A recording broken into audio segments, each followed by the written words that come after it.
اب یہاں پر روک کر ایک سوال حل کرتے چلیں کہ پیغمبر صلی اللہ علیہ وسلم نے جو یہ فرمایا کہ رمضان کے آتے ہی سرکش شیاطین کو قید کر دیا جاتا ہے تاکہ یہ اللہ کے نیک بندوں کو بہکا نہ سکیں، تو جب شیطان کو قید کر دیا گیا تو پھر بھی ایسا کیوں ہے کہ رمضان المبارک میں لوگ گناہ کرتے ہی ہیں، ٹی وی دیکھتے ہی ہیں، ڈراموں میں وقت ضائع کرتے ہی ہیں، بہت سے لوگ جھوٹ بولتے ہی ہیں، بہت سے لوگ غیبت کرتے ہی ہیں، بہت سے لوگ چوری کرتے ہی ہیں، بہت سارے لوگ ناپ تول میں کمی کرتے ہی ہیں، بہت سارے لوگ یہ سود کھاتے ہی ہیں۔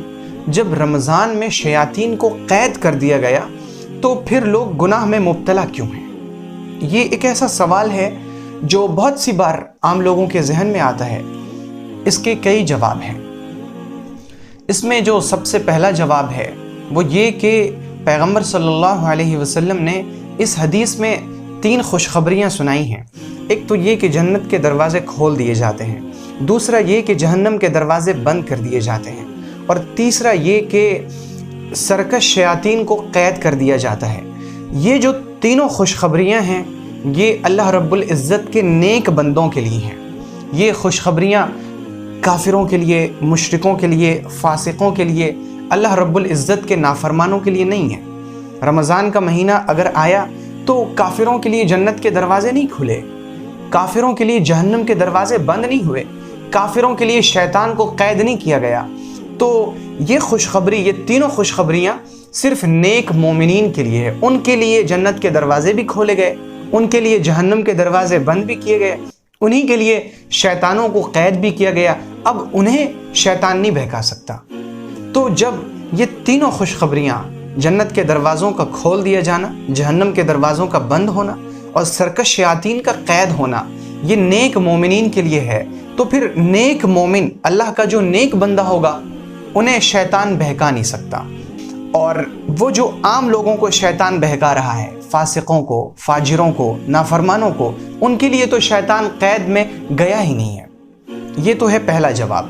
دوسرا جواب یہ ہے کہ شیطان کو تو قید کر دیا جاتا ہے، لیکن حدیث میں فرمایا گیا وَصُفِّدَتْ مَرَادَةُ الشَّيَاطِينِ، جو بڑے بڑے شیطان ہیں، جو زیادہ بہکانے والے ہیں، انہیں قید کیا جاتا ہے، تمام کے تمام شیاطین کو قید نہیں کیا جاتا۔ تو کچھ شیطان پھر بھی آزاد ہوتے ہیں، وہ لوگوں کو بہکاتے ہیں، اسی وجہ سے جو عام مومنین ہیں وہ گناہ میں مبتلا ہو جاتے ہیں۔ یہ ہے دوسرا جواب۔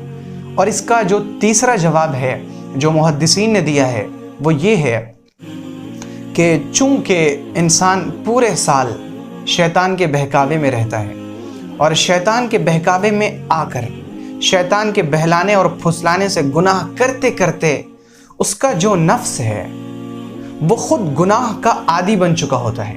چنانچہ اب رمضان میں کیا ہوا کہ شیاطین تو قید کر دیے گئے لیکن اس کا نفس آزاد ہے۔ اب جو رمضان میں گناہ وہ کر رہا ہے تو شیطان کے بہکانے سے نہیں بلکہ نفس کے بہلانے اور پھسلانے سے وہ گناہ کر رہا ہے۔ اور میں سمجھتا ہوں، میرے ناقص رائے کے مطابق، یہ جو رائے ہے کہ شیطان تو قید کر دیا گیا، اب جو انسان گناہ کر رہا ہے وہ نفس کے بہلانے سے، نفس کے پھسلانے سے، نفس کے بہکانے میں آ کر گناہ کر رہا ہے۔ یہ جواب سب سے زیادہ معتبر اور سب سے زیادہ مضبوط جواب ہے کہ رمضان میں شیطانوں کے قید میں جانے کے باوجود جو انسان گناہ کرتے ہیں وہ نفس کے بہکاوے میں آ کر گناہ کرتے ہیں۔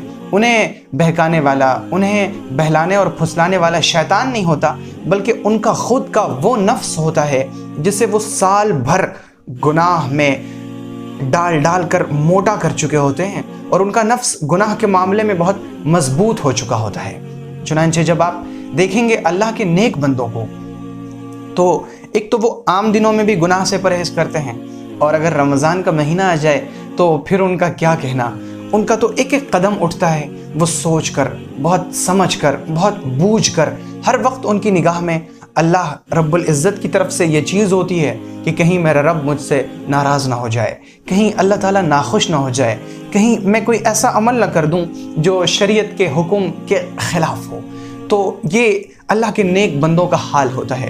اللہ رب العزت ہمیں بھی اپنے نیک بندوں میں شامل فرمائے، اور ہمارا جو نفس ہے اللہ تعالیٰ ہمارے نفس کو نفس مطمئنہ بنا دے، تو ہم اس کی مشق بھی کریں گے کہ ہمارا نفس کیسے اتنا کمزور ہو جائے کہ پھر وہ ہمیں گناہ پر اکسا نہ سکے، گناہ پر ابھار نہ سکے، اور ہمارا نفس نیکیوں کے معاملے میں بہت مضبوط بن جائے، جسے ہم کہہ سکتے ہیں کہ ہمارا نفس نفس مطمئنہ بن جائے۔ اللہ تعالیٰ ہمارے نفس کو نفس مطمئنہ بنا دے، اور شیطان کا جو ہمارے اوپر غلبہ ہے، اس غلبے کو ہم سے ہٹا دے۔